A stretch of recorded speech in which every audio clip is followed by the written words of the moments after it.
مرحبا بكم جمهورنا الكبير. معي في هذه الحلقة رئيس الاتحاد المصري للكيك بوكسينج الكابتن محمد صبيح. مرحبا كابتن محمد. اهلا بيك مستر عمار، ازي حضرتك؟ تمام، انت طمني عنك، ان شاء الله اخبارك بخير. الحمد لله في نعم، الحمد لله. الحمد لله. اول شيء انا تشرفت فيك في برنامجي، وان شاء الله يعني نقدر نوصل حلقة جميلة وجيدة ويعني غنية بالمعلومات الى الجمهور العربي عامة والجمهور المصري خصوصا. نتمنى ذلك مع بعض ان شاء الله، وانا بسمع برضو عنك كل خير وحابب يبقى في تواصل بيننا وبين بعض مستمر باذن الله. الله يخليك، هذا شرفي لي. طيب كابتن، في البداية من هو محمد صبيح في عالم الفنون القتالية المختلطة او في الفنون القتالية بشكل عام؟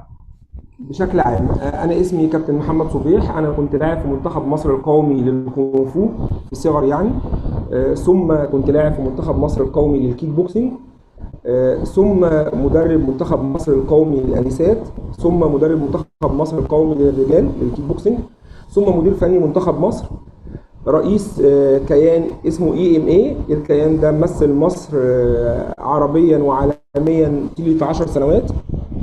ده في مجال الكيك بوكسينج وفي مجال الكونغ فو. في مجال الMMA في سنة 2009 كنت مصطحب أول فرق مثلت الوطن العربي ومثلت الميدل ايست بشكل عام. كنت في أحداث في بطولات في أوروبية زي رومانيا زي تركيا، وبعد كده في أول ما بدأ الMMA في الوطن العربي كنت موجود في أحداثه بشكل مناسب. لكن علاقاتي يعني ما كانش ليا نصيب ان انا اقابل يعني ان احنا نتواصل مع بعض، لكن ليا شرف دلوقتي في العاب اخرى مثل الصامبو. انا ممثل مصر في الاتحاد العربي والافريقي والدولي. في العاب اخرى زي رياضه الدفاع عن النفس. انا في اصلي فني وانا بعشق رياضه الدفاع عن النفس، فكان ليا انتقالات من رياضه لرياضه كلها في اتجاه واحد اللي هو رياضه الدفاع عن النفس بشكل عام. وكان لي الشرف اخيرا اني اكون رئيس الاتحاد المصري للكيك بوكسينج الذي يضم عدد من الالعاب الرياضيه والذي يضم عدد من اللجان الرياضيه. ده تعريفي على المستوى الرياضي. على المستوى الوظيفي انا بشتغل اخصائي تطبيق نظم ولوائح في اتحاد الاذاعه والتلفزيون. على المستوى السياسي كان ليا الشرف ان انا كنت يعني رئيس حزب في مرحله في حياتي، حزب الثوار الاحرار، وكان في مرحله في حياتي كنت دخلت مجلس النواب. في العمل الخدمي ليا الشرف ان انا رئيس مجلس اداره جمعيه شباب التحرير، احدى الجمعيات اللي بتشتغل في مجال الخدمات. وليا الشرف اني بمثل كيان الكونفدراليه العالميه لرياضه الدفاع عن النفس، احد الكيانات الخدميه اللي بتساعد المجردين. ده بشكل عام ليا الشرف ان انا بتعامل معاك يعني ان انا دلوقتي. الله يطول عمرك، الله يطول عمرك. طيب كابتن، يعني السؤال خطر على بالي الان، ليش يعني مصر دائما الكونغ فو يعني هي من اكثر الرياضات القتاليه انتشارا في مصر الكونغ فو، يعني جميع اللاعبين الان اللي بيلعبوا مثلا كيك بوكسينج او MMA خلفيتهم دائما بداياتهم كلها كونغ فو في مصر. طيب الامر ببساطه ان لعبه الكونغ فو تاسيسها اقدم بكتير من الكيك بوكسنج والMMA والالعاب المشابهه، فهي الاقدم.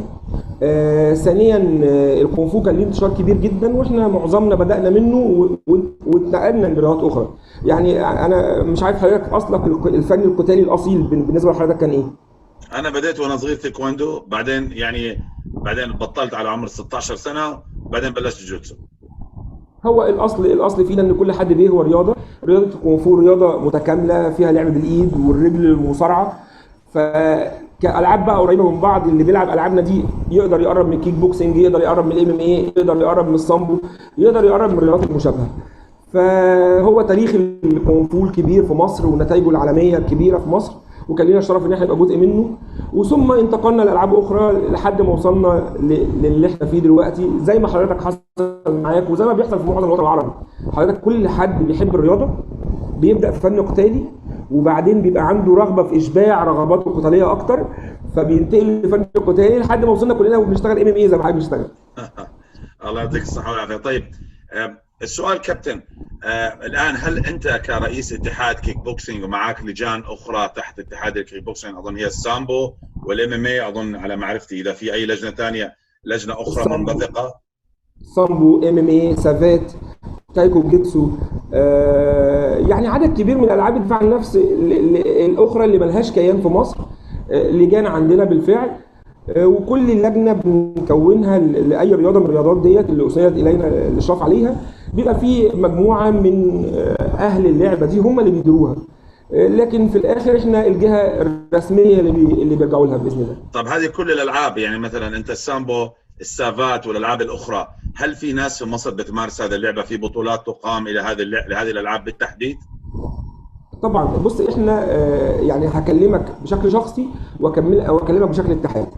بشكل شخصي وانا بشرح لحضرتك السي في بتاعي وتطوري، فانا اشتغلنا كيك بوكسنج، اشتغلنا كونغ فو، اشتغلنا سامبو، اشتغلنا ام ام اي، ونظمنا له احداث وشاركنا فيه في احداث عالميه بالفعل في السامبو، عربيا افريقيا عالميا في الام ام اي.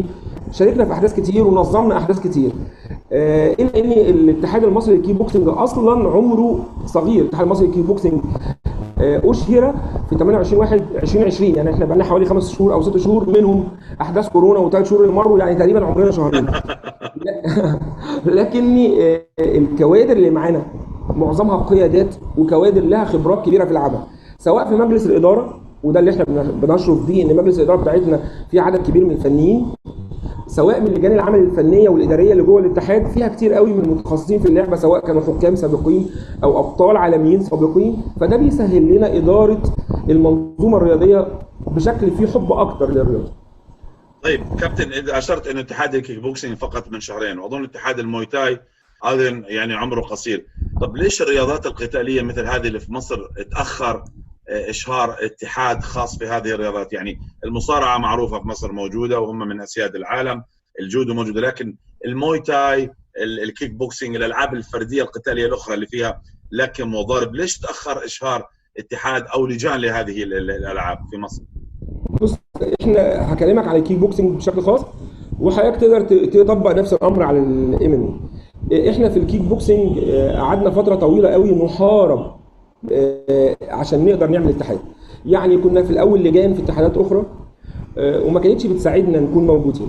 انت عارف معظم اللي بيديروا الرياضه في الوطن العربي معظمهم بيبقوا مش اصلهم فنيين في اللعبه، وفي اهداف، يعني في اهداف مش عايز اتطرق لامور مش بحبها قوي، لكن في اهداف كتير احنا قابلتنا كعقبات في الرياضه دي. يعني منها احنا كنا جزء من اتحاد الملاكمه ككيك بوكسنج في وقت من الاوقات، فكان في عقبات في التعامل معاهم. كنا وقت طويل ما كانش لينا كيان، اتعمل لنا اتحاد واتحارب من كيانات اخرى سنه 2006. وبعدين اخيرا في اتحاد الكونغ فو كان في لجنه وحصل فيها مشاكل لحد ما ربنا قدر لنا، وفي قياده حكيمه موجوده دلوقتي في العمل الرياضي في مصر، دكتور اشرف صابر، قدر يساعدنا وقدر يسمعنا. يعني احنا وقت كتير كنا بنعمل مشاكل عشان تكوين الكيان، لحد ما بدا يبقى في قناعه ان الشباب دول اللي لعبتنا بقت منتشره في كل مركز شباب وفي كل نادي، وعندنا يعني في كل مكان في مصر في كيك بوكسنج دلوقتي. الانديه حكوميه ولا انديه خاصه؟ حكوميه وخاصه.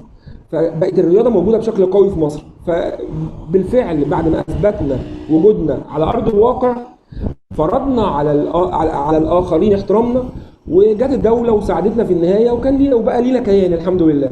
نفس التجربه دي تقدر تقيسها على كيانات اخرى، لكن باختصار اصبح لينا كيان، والكيان ده بيديره كوادر بيحبوا الرياضه. طيب هل الصعوبه في مكان انه مثلا انت تشهر اتحاد لازم يكون متطلبات من اللجنه الاولمبيه المصريه او الحكومه او يعني الجهه الرياضيه في مصر الحكوميه علشان تشهر اتحاد؟ في متطلبات وشروط يجب على انه مثلا محمد صبيح كحامل للمشعل رياضه الكيك بوكسينج حتى يشهر اتحاد الكيك بوكسينج في مصر؟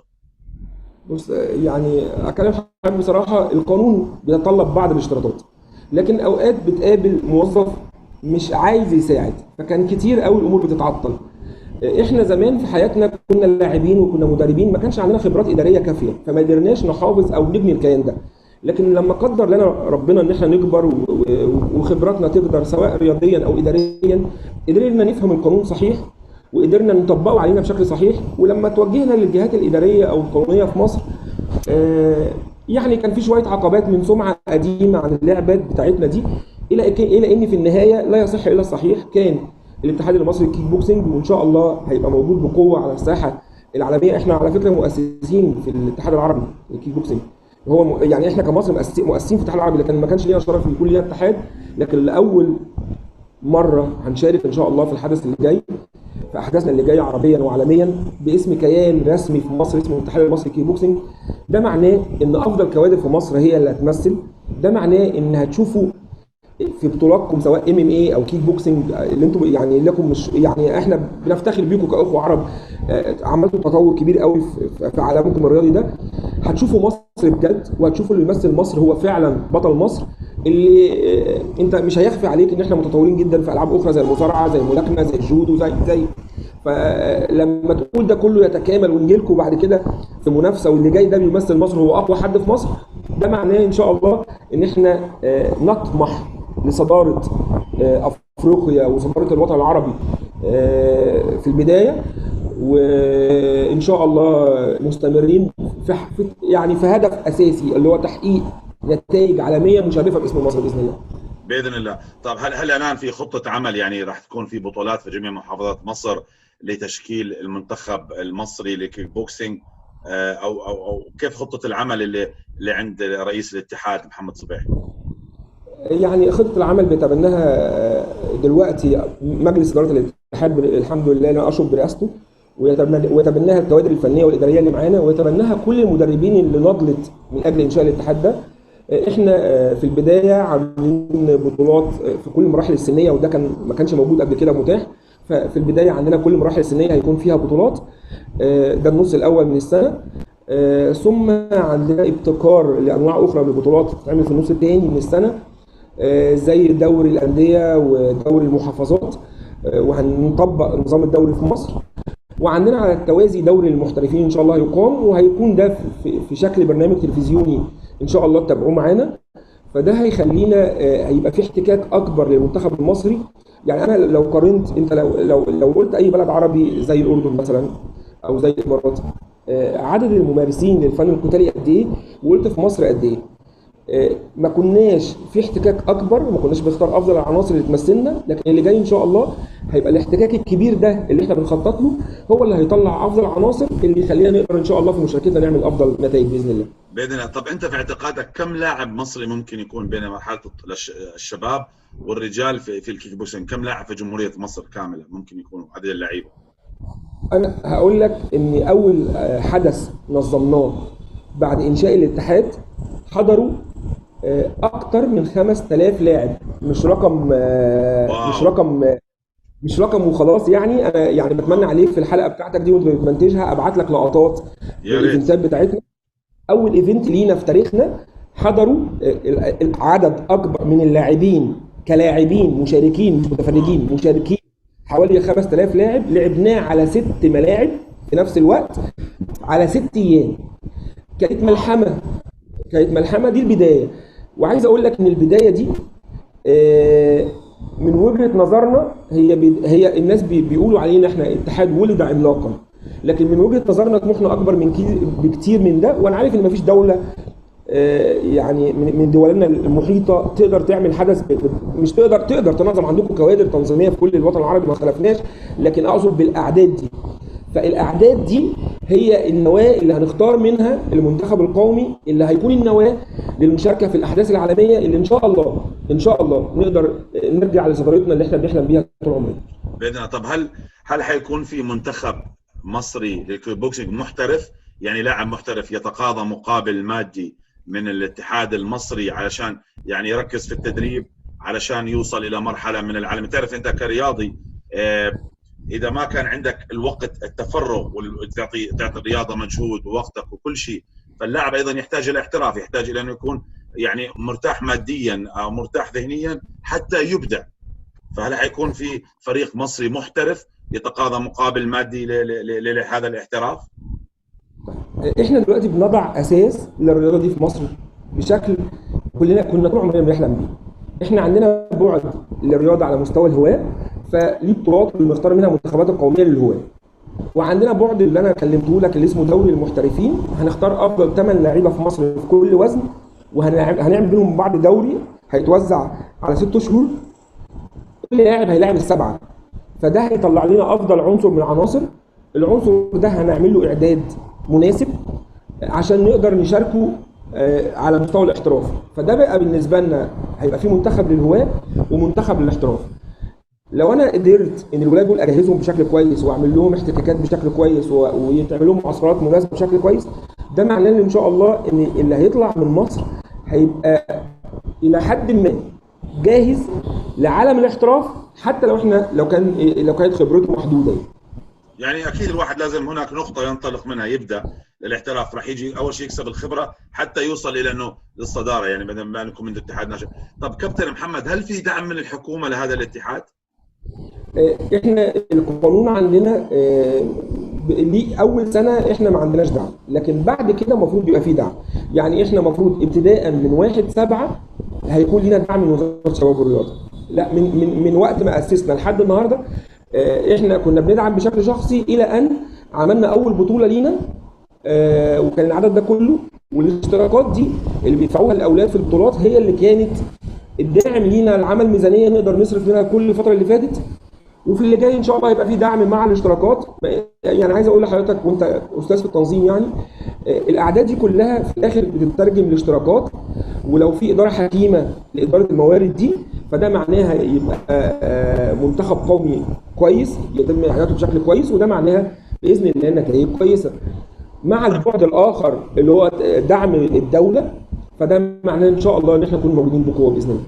طب كم لو اذا بتقدر تقول يعني تعرفني كم كان اشتراك فئه الاطفال الشباب او الرجال في هذه البطوله اللي سويتوها اول مره بالجنيه المصري؟ اول حدث كان تقريبا 100 جنيه تقريبا على ما اذكر 100 جنيه. فلو قلت 100 او 150 يعني مش فاكر الرقم، يعني مبلغ مقبول تقريبا 100 جنيه، هو بالظبط 100 جنيه. الرقم ده مع 5000 لاعب يعمل دخل. ما عملنا اول دوره تصنيفيه في مصر كان فيها حوالي 500 دارس في اول دوره تدريب. الكوادر المدربين دول مع اللاعبين دول هم النواه اللي ان شاء الله بنشتغل عليها عشان نطور اللعبه ان شاء الله في بلدنا. طيب صراحه شيء جميل. طيب كابتن صبيح، انت يعني الان بعد هذه الخبره حاب اعرف رايك في الفنون القتاليه في مصر بصفه عامه، يعني كمتابع من بعيد والان كرجل يحمل صفه رسميه في اتحاد الكيك بوكسينج، نظره يعني عامه عن جميع الفنون القتاليه الفرديه اللي يعني من غير المصارعه من غير الجودو، لان هي رياضات اولمبيه ومصر متفوقه فيها، والملاكمه بكثره. يعني عند نظره عن MMA، الكيك بوكسينج، الموي تاي، الجوجوتسو، الكونغ فو، الساندا، كونغ فو ساندا، الاشياء الثانيه. هل مصر في المكان الصحيح الان؟ بص، انا اقدر اوصف لحضرتك وصف. احنا عندنا يعني بنعتمد على الكفاءات الرياضيه اللي هي المواهب الرياضيه اللي بتكون موجوده. ازاي؟ عايزك يعني اقول نقطتين. النقطه الاولى ان الالعاب النزاليه دي العاب محبوبه في الوطن العربي بشكل عام وفي مصر بشكل خاص، وليها شعبيه كبيره فيه، وشعوبنا اكتر قربا في كل الرياضات من الرياضات دي النزاليه القتاليه، مرتبطه بامور نفسيه عندنا. واحنا كشعب مصري مرتبط اكتر، خصوصا احنا شعب خاض حروب كتير، فبيخلي ولادنا معظمهم الاراده القتاليه دي موجوده وبشكل قوي. ده حاجه نفسيه جوانا. ثانيا المستوى المنافسه، لما بقول ان انا شعب فيه 100 مليون، فمستوى المنافسه الموجود بيديني كفاءات عاليه. اللي بينقصنا بس كدوله يتم الصرف المناسب والاعداد المناسب على المنتخبات دي، ما اسيبهاش طول السنه موجوده في بيوتها واجيبها قبل البطوله بشهر واقول له اعمل نتائج. اللي محتاجينه ولادنا ان يتعمل لهم معسكرات طويله واحتكاكات كتيره، ده اللي هيوصلهم للنتائج. المشكله في ده الدعم المادي المناسب. فانا قلت لحضرتك باداره ماليه حكيمه للموارد الموجوده ان شاء الله، وفكر متطور في ده. احنا عندنا اطروحات كتيره لتحقيق فكر متطور في ده، هو اللي يخلينا عندنا موارد مناسبه نصرف بيها على الكوادر اللي طالعه من ولادنا، اللي يخلينا نقدر نعمل النتائج باذن الله. باذن الله. طيب كابتن، ندخل الان في موضوع اللي هو الموضوع MMA. موضوع MMA في مصر يعني موجود مثل ما اشرت حضرتك من 2009 الى الان تقريبا يمكن 11 سنه، والان اخيرا في لجنه رسميه. هل اللجنه الان هي لجنه رسميه ولا قيد الانشاء؟ احنا عندنا اللجنه بتاعتنا هي لجنه رسميه دلوقتي جوه الاتحاد المصري للكيك بوكسنج، الى ان في بعض الصراعات والمنافسات على عدم وجود ده، لكني ان شاء الله يعني احنا الامر دايما بالنسبه لنا البعد الرسمي هو اللي بنحطه امامنا، مش بنهتم كتير قوي بالمناوشات اللي موجوده، وعارفين اهدافها وعارفين ليه بتتعمل. يعني كل حد بيعمل ده عارفين هدفه ايه وعارفين خلفياته، لان احنا جايين من نفس الوسط، فعارفين كل حد من اخواتنا في المجال الرياضي، ومش هقدر اقول اكتر من ان هم اخواتنا، بيفكر ازاي. وككيان رياضي رسمي وبما له من قدرات قانونيه سلطويه، وبما له من حب في قلوب مرتديه واخواتنا اللي موجودين فيه، هنقدر نحافظ على كياننا ده ونقدر نعمل بيه النتائج المرجوه. فاحنا ككيان كلجنه من لجان احد فروع الاتحاد المصري للكيك بوكسنج اللي هي انشئت حديثا بعون الله، هتكون موجوده، وبعون الله الصراعات اللي حوالينا الخفيفه دي هتتحل. واحنا عايز اقول لك هي بالنسبه لنا دافع دايما، يعني هي بالنسبه لنا ان لما يجي حد ينتقد، انا اشتغلت في عمل سياسي واشتغلت في عمل خدمي وخيري، فعارف كميه النقد اللي بتقابل اي انسان ناجح. يعني حضرتك لو ما كنتش ليك نجاحاتك في العالم الاعلامي ما كنتش لقيت حد بيشتمك او حد غيران منك. انا عايز اقول لك ده عشان انا كنت متابع شويه احداث كده، او حد بيبقى بيفسر كلام بمعاني اخرى. فاحنا نجاحاتنا دي في حد غيران من وجودنا، لانه عارف ان بوجودنا الامر هيختلف كتير، خصوصا ان لما نقدم رعايه مناسبه، دعم مناسب، لما نطلع بطل ونعمل له معسكرات، مش هيبقى مجرد انه بيجي من بيته ونطلعه بطوله دوليه. لما يبقى في صرف مناسب، لما يكون في شكل رسمي، يعني لما يطلع لاعب من مصر يمثل مصر يطلع له قرار وزاري، لما يجي من بره ويجي وزير شباب او الجهه الرسميه ترعاه او يقابل رئيس الجمهوريه، بقى في دعم معنوي، لو كمان في دعم مادي لما يطلع له مكافاه من الوزاره. كل ده مجرد ما يتطبق على ارض الواقع ده معناه بالنسبه لنا ان كل اللي حوالينا هينتهي، كل اللي حوالينا من صراعات هينتهي، وهيبقى الوضع الصحيح هو الكيان الاتحاد المصري ان شاء الله بتاعنا. طيب كابتن، الان اتحاد الكيك بوكسينج يعني ناشئ من سنه. طيب كيف استطعتوا تضموا هذه اللجان تحت هذا الاتحاد؟ هذه اللجان كانت مش تحت اي كيان، يعني كانت مثلا الام ام اي واظن السامبو كانت. احنا كمجلس اداره واحنا ككوادر موجوده جوه الاتحاد اشتغلنا في المجالات دي وقت طويل من حياتنا. انا قلت لحضرتك ان تقريبا قبل ما انتوا في الاردن وقبل الوطن العربي ده ما يشتغل، احنا كنا شغالين في الام ام اي، ولعبه السامبو كلعبه مهاراتها قريبه كمان من لعبه الام ام اي، واحنا بنشتغل كمان في لعبه السامبو وعندنا خبرات في ده وبنحب ده، فعندنا اراده ان احنا نطور ده موضوع اساسي.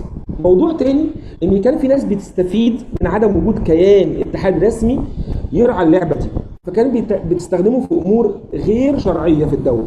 فوجود اللعبه دي كلعبه رسميه عندنا ده معناه على طول، ده معناه الحفاظ على اللعبه دي والحفاظ على كوادرها. ثالثا عندك مشاكل كان بيعانوها اولاد الالعاب دي في مصر. يعني اولاد الالعاب دي في مصر كانوا في منهم بيتظلم، في منهم كان يبقى الحكم تابع لمنظمه، في حاجات كتير قوي وقعت عليهم من ظلم، هو اللي دفعهم. اني عايز اقول لك ان لجنه الام ام اي بالذات، وانا عارف ان ده موضوعك الاساسي، وفي كل لجنه اخرى وكل لعبه اخرى ليها ظروفها، بس الام ام اي بالذات عدد كبير من اللي بيحبوا اللعبه دي جم لنا وقالوا احنا عايزين نبقى لجنه، عايزين نبقى موجودين. ودوت بفعل اولا ترابط وعلاقات حسنه بيننا وبين الناس، ثانيا في رغبه من معظم الناس ان يبقى اللعبه دي ليها كيان رسمي، ثالثا ان في بعض مشاكل كتير قبل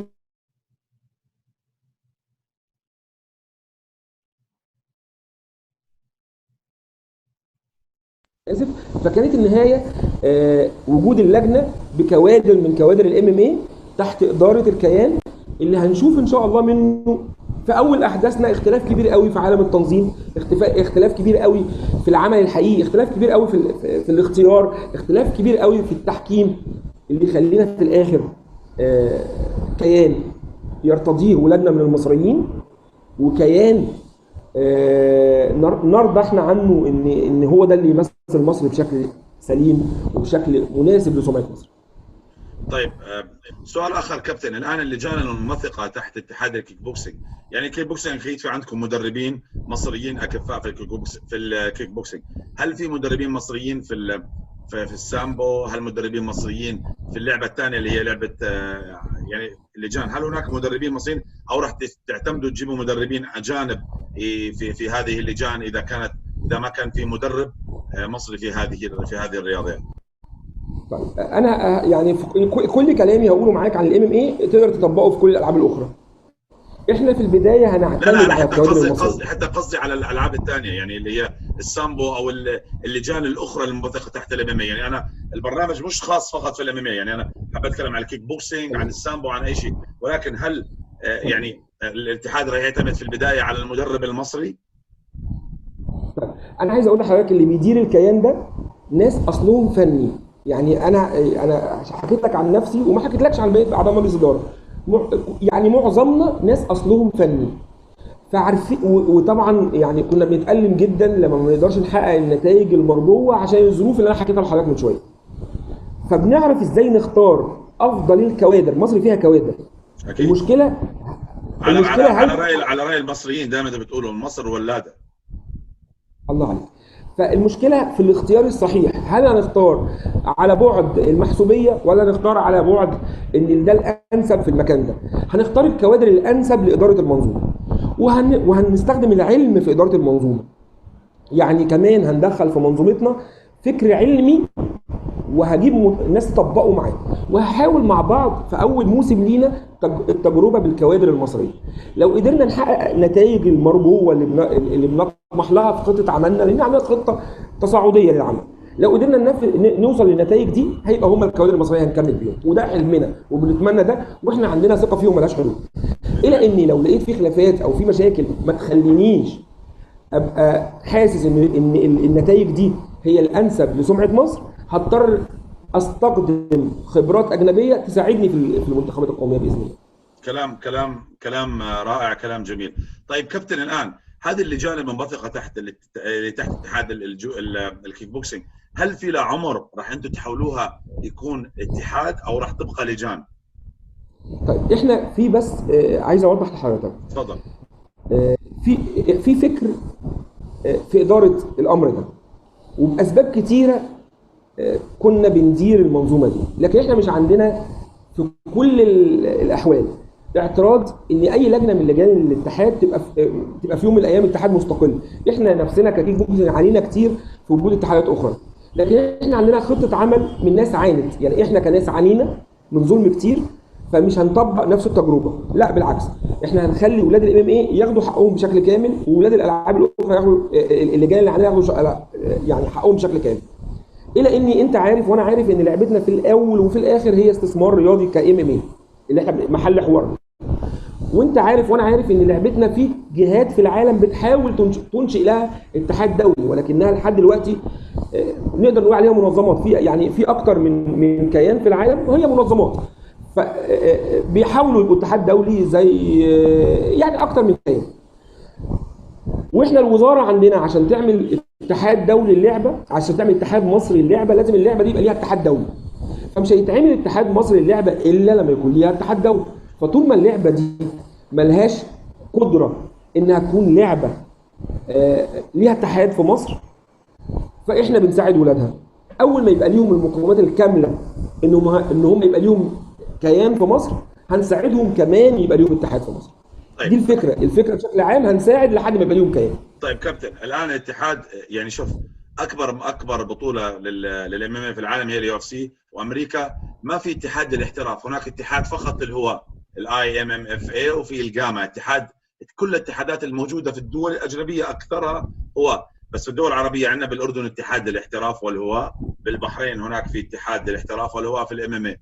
فانتم كيف الفكر راح يكون بالنسبه لكم يعني لمستقبل الام ام اي في مصر؟ هل لو يجي مثلا الان انا اعتبر يجي حضرتك مش عارف اذا كنت متابع، يعني حضرتك انت وانت بتتكلم دلوقتي ذكرت لي اسم كيانين في العالم، ام ام اي اف والجاما. والجاما صحيح. مين فيهم الاتحاد الدولي؟ ما تقدرش تقول لي هم كيانات. هم للهواة، لا هم اتحادات فقط أيوة. للهواة. ايوه احنا الاتحاد عشان يبقى اسمه اتحاد دولي بيبقى اتحاد واحد دولي، ما ينفعش اكتر من كيان يتنافس في وجود اتحاد دولي. يعني في برضو كيان WMMAF موجود برضو، في كيان الجاما، في IMMAF، في كيان اخر في الصين بيحاول يعمل اتحاد دولي. كل الكيانات دي لم تصل، انا بتكلم على الهواة دلوقتي مش على الاحتراف، لم تصل لكينونتها كيان واحد هو الاتحاد الدولي زي ما حصل في الكيك بوكسنج مثلا. لكن ده ما حصلش، او في المواي تاي. المواي تاي بقى فيه كيان اسمه ايفما. الكيك بوكسنج رغم كان فيه منظمات كتير بقى فيه واكو.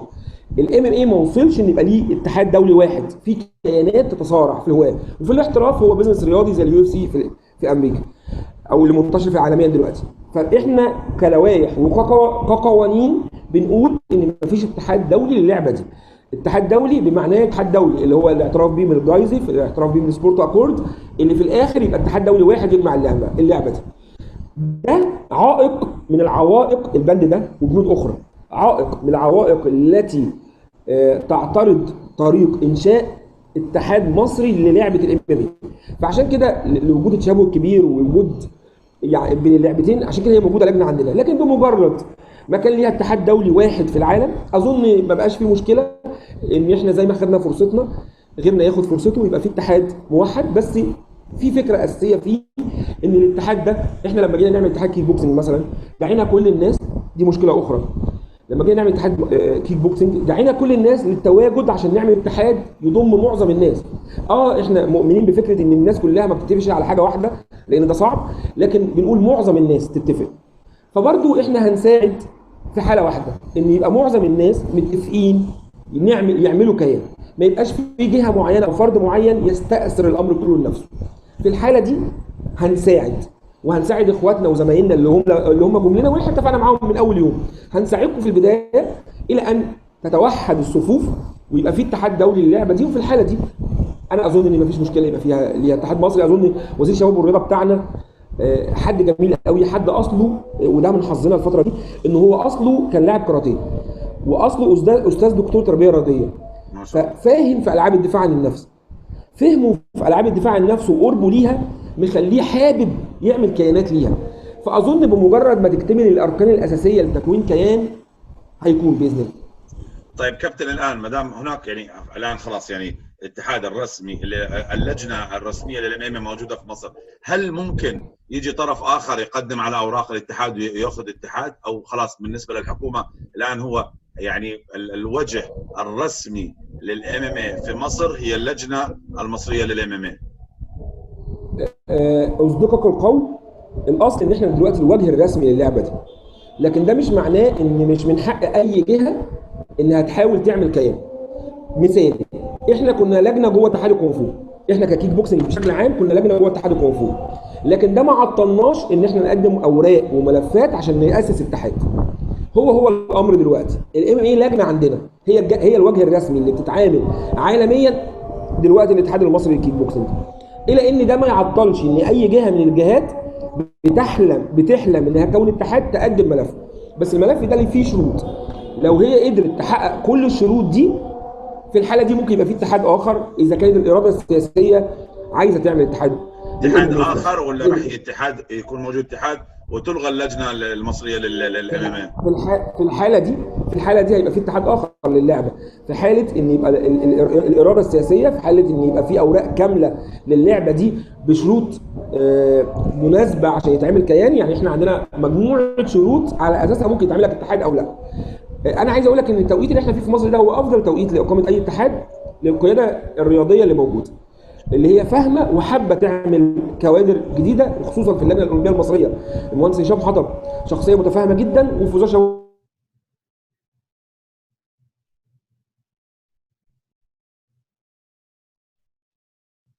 صوتك راح كابتن.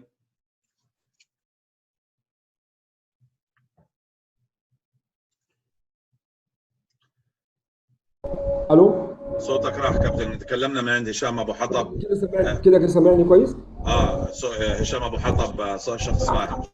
عندنا جهتين في مصر بيديروا الرياضه، اللجنه الاولمبيه المصريه ووزاره الشباب والرياضه. اللجنه الاولمبيه المصريه المتمثله في المهندس هشام حطب، ووزاره الشباب والرياضه المتمثله في الدكتور اشرف صبحي. الجهتين دول في الوقت اللي احنا فيه ده وقت انا بعتبره وقت يعني رائع للالعاب الفرديه في مصر، ان الشخصيتين دول متفاهمين وعندهم ادراك لنشر الرياضه بشكل عام، فما عندهمش اعتراض لتكوين اتحادات. ايه المشكله؟ ان لازم الاتحاد ده عشان يكون اتحاد في اشتراطات رسميه تتعمل. ده معناه ان ممكن يبقى في اتحاد في مصر في المستقبل ولا لا؟ ينفع يبقى في مصر اتحاد مستقبل، وفي الحاله دي هتتلغي اللجنه في حاله واحده ان الاشتراطات دي تكون كملت. ومن اهم الاشتراطات دي اللي انا عارفها مش موجوده ان يبقى في اتحاد دولي واحد للعبه دي في العالم. ما هو هيجيب لك انه في اتحاد الاي ام ام اف هو اتحاد دولي يعتبر. لا، احنا الاي ام اف اتحاد منظمه عالميه بتسمى تحت اتحاد اي ام اف انترناشونال ميكسد مارشال ارتس فيدريشن، الانترناشونال الدوليه اسمها يعني الاتحاد الدولي. في جاما اخر اسمه وورلد مارشال ارتس فيدريشن، الاتحاد الدولي لرياضه دفاع النفس. في الاخر للام ام اي في الاخر في اكتر من كيان بتصارع على الكيان ده. يعني بمعنى اخر بالوقت الحالي مستحيل يكون في اتحاد ام ام اي مصري؟ مش في استحاله، واحنا ضد ان يبقى في استحاله. احنا بنتمنى نشر كل الالعاب الرياضيه على قد ما نقدر، وبنتمنى انت عارف يعني ايه رياضه جديده في مصر؟ ده معناه ان احنا بناخد الشباب كتير قوي من اي طريق خاطئ لطريق رياضي. صحيح. فده حاجه مهمه يعني. فاحنا بنتمنى ان تفضل وجهه النظر زي ما هي كده، ويبقى في رغبه دايما لانشاء اتحادات جديده. بس الاتحادات الجديده ليها شروط قانونيه، لما تكتمل الشروط القانونيه دي ممكن يبقى في اتحاد، ما اكتملتش مش هيبقى في اتحاد. طب احنا ككيان في نقطه مهمه قوي، احنا ككيان هنساعد في ده ولا لا؟ احنا ككيان هنساعد في ده وهندفع بيه الامان في حاله ان الاشتراطات دي اكتملت لتكوين كيان، ولكن لينا شرط واحد، ان معظم ولاد اللعبه دي هم اللي بيأسسوا الكيان. طب كابتن الان يعني اذا انا قدمت الى اللجنه الاولمبيه المصريه او الى جهه حكوميه مصريه على انشاء اتحاد وقدمت الاوراق، قبل ما ينشئ اتحاد، قبل ما تعطي الموافقه اللجنه الاولمبيه المصريه او الجهه الحكوميه المصريه، هل سيرجعوا الى اللجنه المصريه للام ام اي ويخبروها بهذا العلم، ولا لا خلاص ينشئوه ويعطوكم خبر بس؟ لا، هو القانون في مصر ادام اللعبه تمارس في اتحاد اخر لازم ناخد موافقه من الاتحاد الاخر. يعني عايز اقول لك احنا ككيك بوكسنج واحنا في الكونغ فو طلبوا مننا موافقه من اتحاد الكونغ فو، لكن انا بوعدك وبوعد كل الناس ان في حاله ان جالنا جواب زي ده احنا نبقى سبورت عشان نعمل اتحاد للام ام اي في مصر يجمع كل اطياف اللعبه دي ونساعدها زي ما تساعدنا في البدايه. طب انتوا ليش ما قدمتوا في البدايه على اتحاد اذا رسمي؟ ليش قدمت على لجنه؟ لا، احنا اتحاد رسمي. لا، على الام ام اي قصدي، اسف، مش الكيك بوكسينج. ليش ما قدمت على اتحاد؟ يعني جبتوا مثلا احد الاطراف اللي هم معنيين بالام ام اي من طرفكم، تعرفون انتم شخصيا واثقين بمقدرتهم وبصدقهم في العمل، وقدمتوا ساعدتون بتقديم اتحاد الام ام اي عشان تسدوا الطريق على الناس الاخرين اللي بيحب يقدم مثلا او شيء. لا، انا هوضح لك صوره كويس قوي. انت حضرتك في الاردن، الاتحاد الاردني كان زمان عندكم اسمه الاتحاد الاردني، مش عارف هو لسه الامر دلوقتي ولا لا. كان عندكم الاتحاد الاردني فيه كونغ فو، فيه كيك بوكسنج، فيه كذا لعبه، الى اني مع الوقت ومع تغيير اللوائح والقوانين بدات الاتحادات دي تنفصل. احنا دلوقتي في مصر لما جينا نعمل كيان عملنا كيان اسمه الاتحاد المصري للكيك بوكسنج. كيان الاتحاد المصري للكيك بوكسنج فيه لجان اخرى، اللجان الاخرى عشان تخرج وتبقى اتحاد ليها مقومات. لو انا قدمت في البدايه على ملف لانشاء الاتحاد المصري للام ام اي انا عارف انه يترفض ليه؟ لان مفيش كيان دولي واحد يجمع اللعبه دي من وجهه نظري القانونيه. ممكن يجي قانوني اخر يقول كلام مختلف، بس انا في تعريفي ليك نسيت اقول لك ان انا اصلا ليسانس حقوق، فعندي خلفيه قانونيه في العمل، ووظيفتي اللي بشتغل اخصائي تطبيق نظم ولوائح، فده جزء من صميم عملي. يعني الخبز الخبازه يعني. الحمد لله بس انا بفتخر اكتر بكوني كابتن محمد من اي عمل اخر. يعني زي عندكم في الاتحاد الاردني كابتن شلول، مستر محمد شلول، هو محامي. انا والله شوف، انا مقيم بالامارات ومولود في الامارات، فمعرفتي بالاتحادات الاخرى انا اعرف بس في الاردن على معرفه باتحاد الام ام اي والجوجوتسو، لانه يعني لي علاقه باللعبه، بس الاتحادات الاخرى بكل صراحه مع احترام الجميع ما بعرف مين المسؤول عنه. ما انا بكلمك عن الكيك بوكسنج يا رجل. الكيك بوكسنج عندكم برئاسه الدكتور باسل الشاعر. باسل الشاعر عارفه، تبع الموي تاي اظن. تبع الكيك بوكسنج. ايوه عارف. هو انت عندكم في الاردن كيك بوكسنج ومواي تاي وكونغ فو. الامين العام عندكم اظن دكتور محمد شلول، كابتن محمد شلول هو محامي. ايا كان الامر عشان بخش في تفاصيل اخرى، احنا مش بنعترض، احنا ما عندناش مشكله في المستقبل يبقى في كيان اخر، بس كل الاشتراطات القانونيه تكون. وانا بوعد المصريين في حاله يجي لي جواب يطلب مني موافقتي ان احنا نفصل اللجنه دي. ما هو دي احد شروط تكوين اتحاد جديد، ان لازم الاتحاد المعني اللي بيدير اللعبه يوافق على الفصل. في الحاله دي لو اتطبقت الشروط بشكل كامل اللي احنا حكينا عنها، ان شاء الله نساعد يكون في اتحاد مستقل للعبه. طيب ندخل الان في اللجنه الاولمبيه المصريه للام ام. راح تكون حتسوي بطولات هو، ولا هي فقط لتنظم عمل البطولات اللي في مصر؟ عندنا اكثر من اتجاه. رقم واحد هننظم بطولات هواه. رقم اثنين هننظم بطولات احتراف. رقم ثلاثة هنساعد الجهات والمنظمات اللي موجودة في مصر انها تشتغل في مجال التنظيم. كيف المساعدة اللي حتقدموها مثلا هوضح لك. انا سمعت حضرتك في حوار ليك مع حد من اخواتنا المصريين، وجالنا افكار كتيره. جالي يعني انت في احد حواراتك سمعتك بتتكلم عن استاذ كابتن محمد جمعه اللي موجود في امريكا من اخواتنا المصريين. بعت لي تصور كامل عن الادارات اللي جايه في العالم بتدار ازاي. اللي هي الاثليت كوميشنز، اللي بتكون اللي هي منظمه المشرع لجميع البطولات والحكام وطريقه عمل الاتحاد او اللجنه في الارض الواقع. انا يعني هستفيد جدا من الافكار اللي طرحت بالشكل ده مع تطبيقها على القانون المصري واللي بيسمح بيه القانون المصري. وفي الاخر دلوقتي كمحبين الام ام اي في مصر اجتمعنا واتفقنا ان هتطلع لوائح يعني فيها كل ده لصالح لعبه الام ام اي. ازاي؟ احنا رقم واحد هنسمح بالجهات اللي بتعمل في مصر انها تعمل، لكن باذن من الاتحاد. يعني ايه؟ كل جهه بتشتغل في الام ام اي في مصر هتشتغل، لكن لازم تاخد الاشتراطات الامنيه والقانونيه والتنظيميه والصحيه اللي تحفظ حقوق اللاعبين وحقوق المدربين وتخلي البطوله بالشكل المناسب لسمعه مصر. ده يعني موضوع بالنسبه يعني اي بطوله. يعني انا مثلا عايش في مصر، اعتبرني عمار، انا شخص مصري ولي الفخر بذلك انه انا موجود في مصر وناوي عندي نيه انه اسوي منظمه ام ام مصر. لازم قبل ما اقوم باي نشاط واعلان لهذه البطوله اخذ اذن اتحاد اللجنه المصريه للام ام. بالظبط كده. يبقى ده رقم واحد. الاذن ده بقى فيه اشتراطات: الحكام، المكان اللي بتنظم فيه، عدد المباريات، الامن اللي موجود، الاشتراطات الطبيه اللي موجوده. لو قدرت تراعي ده كله فبنديك موافقه، ما قدرتش تراعي ده كله ما بنديكش موافقه. ده بالنسبه للتنظيم جوه مصر. احنا كلجنه كمان هننظم ام ام اي في مصر وهننظم هواه واحتراف. بيرجع بقى عندنا نقطه اخيره للمشاركات الخارجيه. بالنسبه للمشاركات الخارجيه بالنسبه للعيبه اللي موجودين جوه اللجنه فالامر يعني واضح ومفيش مشكله فيهم، لان هناخد افضل عناصر في مصر لتمثيل مصر. لو انت عارف على المجال الاحترافي في يعني في بيزنس رياضي، فممكن يبقى منظمه من المنظمات ليها علاقات خارجيه عايزه تسافر. لو اللاعب عايز يسافر لاعب، لو اللاعب ده فعلا بطل وفعلا اللاعب ده يعني مش حد وخلاص، يعني باختصار اللاعب ده بنحطه على مسطره الشروط اللي هو يصلح انه يمثل مصر عالميا. انطبقت عليه الشروط دي هيمثل مصر عالميا. بس كل كيان هيشتغل في المجال ده في مصر لازم يعتمد من اللجنه المصريه للام ام اي باذن الله. طب بس كابتن، يعني الام ام اي رياضه، يعني حتى في كل الدول اللي فيها اتحادات، يعني الاتحاد ما له اي علاقه. مثلا اذا انا عندي نادي في مصر، نادي رياضي، وانا استطعت اني اجيب للاعبي بطوله في محاربي الامارات، عندي لاعب انا شايف انه لعب هو وشايف انه الان يستحق انه يوصل للاحتراف، في الدول الاخرى يعني الاتحاد ما له دخل بالموضوع.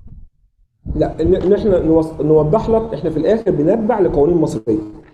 القوانين المصريه لما يكون اللعبه دي جزء من العابي جوه الاتحاد بتاعي، ما ينفعش حد يمارس النشاط او ينظم بطوله او يشارك باسم مصر الا من خلال موافقه من الاتحاد المعني.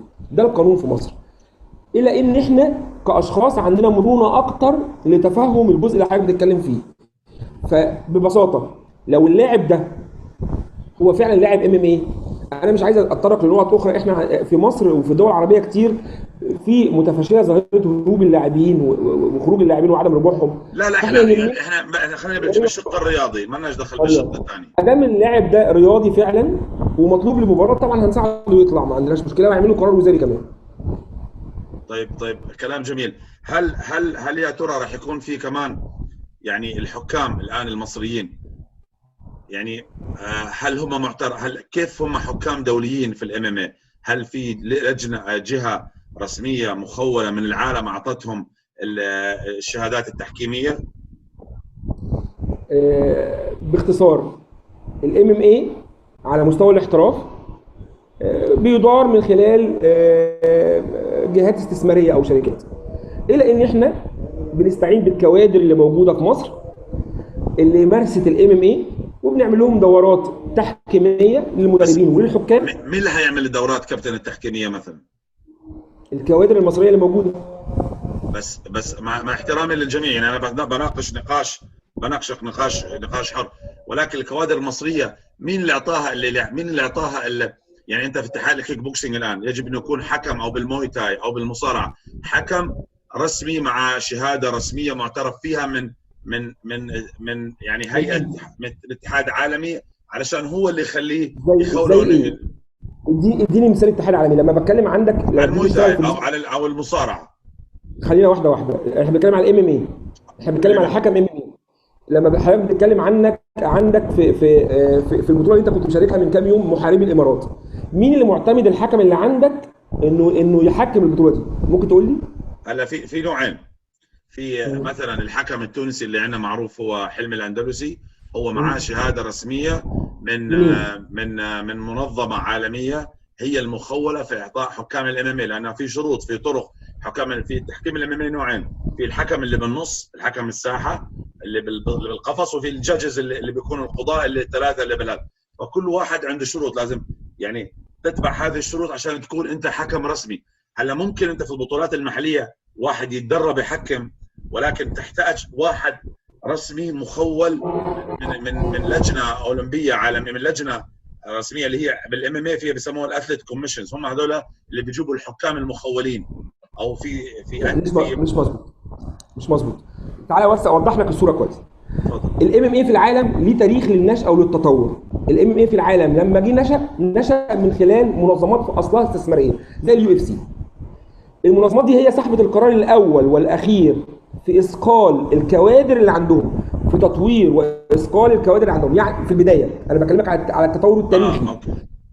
في البدايه كيان زي اليو اف سي كان هو اللي بيطور كوادره لحد ما بقوا هم الكوادر دي، الى ان بقى في محاولات بعد كده في العالم لمنظمات وجهات تعمل في المجال ده. يعني مثال، لما انت جيت تشتغل في ديزرت فورس او كيجي ووريور، لما اشتغلتوا، او محاربين الامارات او غيره، بيبقى ليك علاقات ببعض الحكام الخارجيين بيجيبهم يديروا عندك احداث من خبراتهم السابقه. احنا عندنا ناس ليهم خبرات سابقه في الام ام اي، انا بكلمك كعمل احترافي من اول 99 لحد دلوقتي، فعندنا كوادر. ده معناه ان هم كفايه؟ لا، احنا ممكن نجيب حكم من بره يجي يعمل اثقال للكوادر دي. مين بيعتمد الكوادر دي؟ احنا اللي بنعتمد الكوادر دي. يعني ايه؟ يعني انا ما عنديش مشكله يبقى عندي 20 حكم في مصر، وعندي حكام قدام بيشتغلوا الام ام اي في مصر من سنه 2010، من 2010 مثلا و2009 لحد دلوقتي. في كوادر كانوا لاعبين وكانوا مدربين واشتغلوا حكام، ونظموا احداث خارجيه.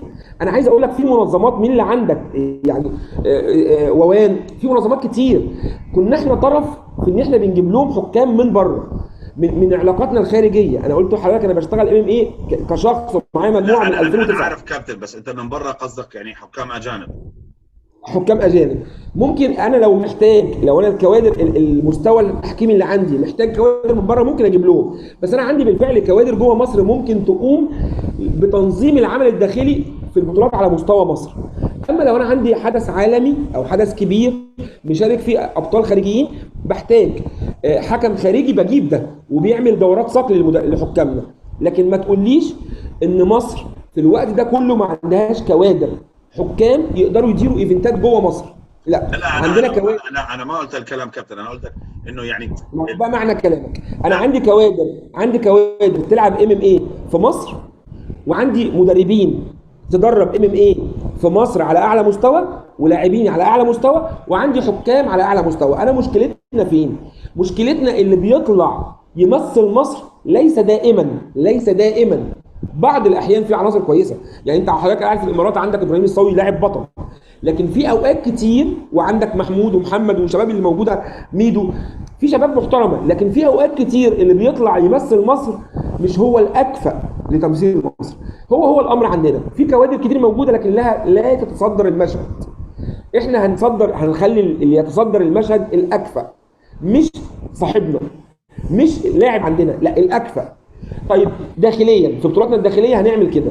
طب لو بطولاتنا كبرت شويه وعلى مستوى دولي، وبنعمل حدث دولي او عالمي، طبعا هنستعين بكوادر خارجيه. يعني انا مثلا في شهر 11 عندي حدث عالمي هنديره للهواه، هنديره مع منظمه عالميه هي اللي بتجيب لي الحكام اللي بتدير الحدث. طبعا انا بستغل الحدث نفسه في ايه؟ في صقل الكوادر اللي عندي من خلال دورات بيقوموا بيها الحكام اللي جايين من منظمات دوليه. هي دي الامر باختصار. انت بتقول لي على امريكا، بتقول لي ان في لجنه هي اللي بتعتمد. احنا اللجنه اللي بتعتمد على اساس ايه؟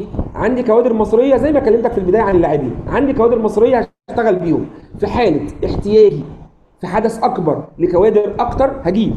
لكن انا بالفعل احنا لعبه في مصر بقالها اكتر من 10 سنين، بالفعل في لعيبه بطلوا وبداوا يحكموا، ولما اداروا مباريات اداروها بشكل كويس جدا، وعندنا نماذج نجحت في ده، وعندنا نماذج طلعت حكمت بره مصر. ولما اتكلمنا عن نموذج من شويه كمدرب زي محمود جمعه كان بقى اصله مصارعه وبقى موجود، عندنا نماذج من دي كتيره بتطلع وبتدخل يعني جوه مصر وبره مصر، وبتطلع لي نتائج مناسبه. بس هو ده كل الامر باختصار يعني. طيب انا كابتن اللي كنت قصده انه يعني اكيد في كوادر مصريه تستطيع ان تحكم في بطولات مصر. انا قصدي البطولات العالميه اللي تجيبوها، جيبوا حكام، لانه مش كل حكم في MMA يستطيع ان يعطي شهاده. في حكام معينين مثلا مارك كادت، بليك رايس، عندهم كل واحد هم تحت يعني كيان معين في امريكا او في بريطانيا، هم اللي مخولين انه يعطيك شهاده اذا انت اخذت الكورس، شهاده رسميه انك انت حكم رسمي دولي معترف فيه بالMMA، ممكن في المستقبل يتحكم بالUFC. انت اختزلت العالم في 3-4 حكام. انا اقول لك انا قلت لك مثلا كابتن، انا معرفتي فيهم مثلا عندك بليك وعندك مارك كادت، في عندك بيج ماكارثر ترك التحكيم. انا اللي بعرفهم، انا ما بعرف كل التحكيم، بس بقول لك ليش ما نجيب ناس اوريدي عشان يعطوا شهادات دوليه يعترف. انت لو عملتها بمصر يمكن يجي ناس من الاردن، ناس من المغرب ياخذوا هذه الدورات التحكيميه، لانه يعني صعب مثلا واحد يسافر من مصر او من الامارات او من الاردن لامريكا عشان ياخذ دوره. بس انت مصر يوم تجيب هذول الناس، ممكن انا من الامارات اجي عندك عشان اخذ الدوره هذه. فكر متطور ومحترم اللي انت بتقوله، لكن انا عايز اوضح لحضرتك ان الجهه الرسميه هي احنا، لكن بتجيب الكوادر اللي تعتمد الحكام فعلا. يعني مش غلط ان انا اقدر اجيب كوادر من بره عالميه تفيد ولادي، سواء على المستوى التحكيمي او على المستوى التدريبي للمدربين، او كمان لو انا جبت خبير في الاوقات في حاله احتياج لده، ليه لا؟ انا شايف اللي بتقوله كلام محترم مش غلط. وكل الامر بالنسبه لنا في البدايه مش هخبي عليك هي اداره الموارد بشكل حميد. يعني ايه؟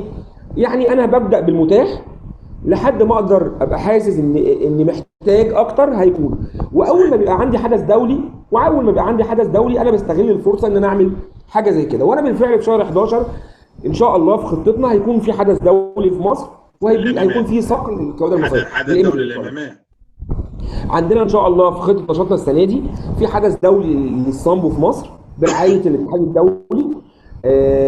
هتبقى بطوله افريقيا للسامبو ان شاء الله في تنسيق مع الاتحاد العربي والاتحاد الدولي والاتحاد الافريقي لعمل حدث دولي للكيك بوكسينج. ان شاء الله في تنسيق مع احد المنظمات العالميه، وهتكون مفاجاه ان شاء الله لعمل حدث دولي في الهواه للMMA. ان شاء الله لينا اصدقائنا في امريكا اللاتينيه وعملنا مع بعض بروتوكولات عمل مشتركه هيعلن عنها قريبا. انا عرفته ما دام قلت امريكا اللاتينيه اظن عرفت، بس خليها لبعدين. ان شاء الله ان شاء الله. طيب كابتن، صراحه يعني انا استمتعت معك في اللقاء، استمتعت معك في هذه في الحوار السلس الجميل، المعلومات الشيقه اللي اخذتها منك. انا اتمنى التوفيق للاتحاد المصري للكيك بوكسينج واللجان المنبثقه تحت الاتحاد المصري، وان شاء الله نشوف يعني اللاعبين الفنون القتاليه المصريه اللي هي الكيك بوكسينج، موي تاي، جوجوتسو، MMA، ان شاء الله في قمه لاعبين العالم باذن الله. في النهايه انا حاب اترك لك يعني الكلام، اذا حاب اي رساله الى اللاعبين الكيك بوكسينج واللجان المنبثقه تحت هذا الاتحاد الكريم وتحت حضرتك، فتكون مشكور يعني. اولا انا عندي اكتر من رساله. تفضل. فرساله للاعبين، رساله للمدربين والمدربين الموجودين في مصر، رساله للمنظمين، معلش انا اسف، تفضل. رساله للمتخوفين، مش هقدر اقول كده اكتر من كده، للمتخوفين من وجود اللجنه. تعال نقول الرساله للاعبين. ان شاء الله احنا بنبشرهم بكيان يختار الاكفأ، لان هو الاكفأ، مش الاكفأ عشان هو لاعب عندي او لاعب عند اي من الانديه بتاعتي. فده في حد ذاته يشجع كل اولادنا ان هم يتمرنوا، لان عندهم فرصه نختار منهم من يمثل مصر عالميا. رساله للمدربين، ان شاء الله بوجود لجنه تدير اللعبه في مصر هيبقى في اشتراطات لتنظيم الحدث اللي يرفع راسك قدام ولادك ولاعيبتك والناس اللي بيجوا يتمرنوا عندك، ان حدث يتنظم في مكان كويس، يتصرف عليه بشكل كويس، يكون في حكام مناسبين لادارته، اللي يخلي الايفنت في النهايه شكله العام كويس. الرساله اللي بقولها للمنظمين، ما تخافوش، احنا هنسيب فرصه للناس تاكل عيش، هنسيب فرصه للناس تشتغل، مش هنقفل عليهم، هنديهم فرصه يسافروا لان هم بيخافوا من ده، لان ادام الامور وصلت ان بقت كيان رسمي بقى فيه تخوف من ده. اما بقى الناس المتخوفين بشكل عام من اللجنه، احنا ناس فاتحين قلوبنا وايدينا لكل الناس، عندنا استعداد نستقبل كل الناس، بابنا مفتوح للجميع، احنا بنقبل حتى من اخطاوا في حقنا، ما عندناش مشكله، بنسامحهم وبنشغلهم. بس كفايه بقى مشاكل، يعني اوقات كتير ده بيسيء لسمعتنا وبيسيء لشكلنا. هم ما اتعلموش ان هم اتعودوا في حياتهم ان لما يجوا يختلفوا يوصلوا للمستوى ده، فادوا صدروا صوره مش حسنه عننا. وانا سمعتك وانت بتتكلم عن الجزء ده. لا، مصر فيها زي كل بلد في العالم، في ناس وحشين، في ناس كويسين. في مصر فيها ناس كتير كويسين، مصر فيها ناس كتير قوي تعرف يعني ايه رياضه، مصر فيها ناس كتير قوي تعرف يعني ايه اختلاف. احنا من جديد فاتحين بابنا للجميع، ما تخافوش، هتشتغلوا، ما تخافوش، هنديكم فرصه، ما تخافوش، هنساعدكم كمان. بالعكس هيبقى في فرصه ليك انك تكبر اكتر في ظل وجود رسمي للعبه. الناس اللي بتفكر جواها فكره ان احنا نعمل اتحاد بمجرد المقومات الكامله الصحيحه، مش بورق غير رسمي او مش بورق غير صحيح بتتقدم للوزاره، لان احنا دلوقتي جهه رسميه وفي الاخر بيتاخد راينا، مجرد الشكل الرسمي كمل هنساعد في وجود اتحاد. الناس اللي خايفين يطلع جواب للاتحاد المصري للكيك بوكسنج في المستقبل عشان عمل اتحاد مستقل MMA، ما تخافوش، احنا زي ما نكونا بنار قديمه في اتحادات اخرى مش هنضايق حد، بالعكس احنا عندنا تصور ان لعبه MMA دي تتطور بشكل كبير. رساله ليك، انا اتشرفت جدا بيك، انا فعلا اتشرفت بيك، واسعدني جدا اهتمامك انك توضح للمصريين انك بتحبهم، ما تقلقش. في ناس كتير قوي عارفه ان انت شخص محترم، وعارفه ان في ناس من ولادنا كتير انت بتساعدهم. الاختلاف في الراي لا يفسد للود قضيه.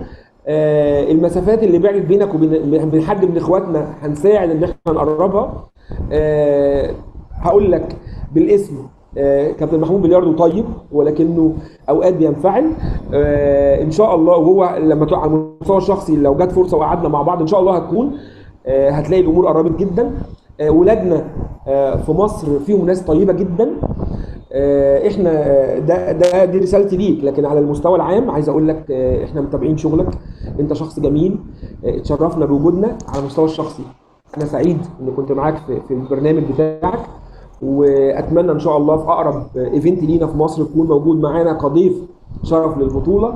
انا اتشرفت بيك جدا. شرف ليا يا كابتن. سؤال واحد اخير فقط بس نسيت اسالك اياه، من هو رئيس اللجنه المصريه للفنون الMMA في مصر؟ احنا اللجنه الام ام اي في مصر فيها دلوقتي 11 شخص، وعندها استعداد تتوسع عن كده. احنا عندنا قاعده كبيره للناس. اتفقنا في بس البدايه. ما فيش رئيس لجنه؟ هوضح لحضرتك.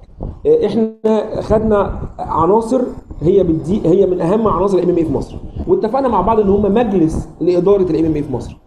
المجلس ده كلهم على التساوي لاداره اللعبه. انا لما يكون في اجتماع، انا او كابتن محمد الزعيم اللي هو النائب رئيس مجلس اداره الاتحاد، وهو كادر برضه من كوادر الام ام اي، غير ان هو كادر من كوادر الكيك بوكسنج، بندير اجتماعات بنكون موجودين في الاجتماعات لادارتها. لكن احنا عندنا كادر زي كابتن محمود بلياردو نفسه موجود معانا في اللجنه، معانا كادر زي كابتن محمد رشاد موجود معانا في اللجنه، معانا كادر زي كابتن نبيل النجدي موجود معانا في اللجنه، البطل احمد فارس موجود معانا في اللجنه، الصاوي لو جه في مصر ان شاء الله هنساعده يكون موجود في اللجنه، كابتن هيثم علي موجود معانا في اللجنه، كابتن احمد ابراهيم البطل العالمي موجود معانا في اللجنه، كابتن القرش موجود معانا في اللجنه، كابتن شامل موجود معانا في اللجنه، كابتن احمد موجود معانا في اللجنه، في نبيل النجدي، في كوادر كتيره. انا اسف لو نسيت اسم حد من الموجودين.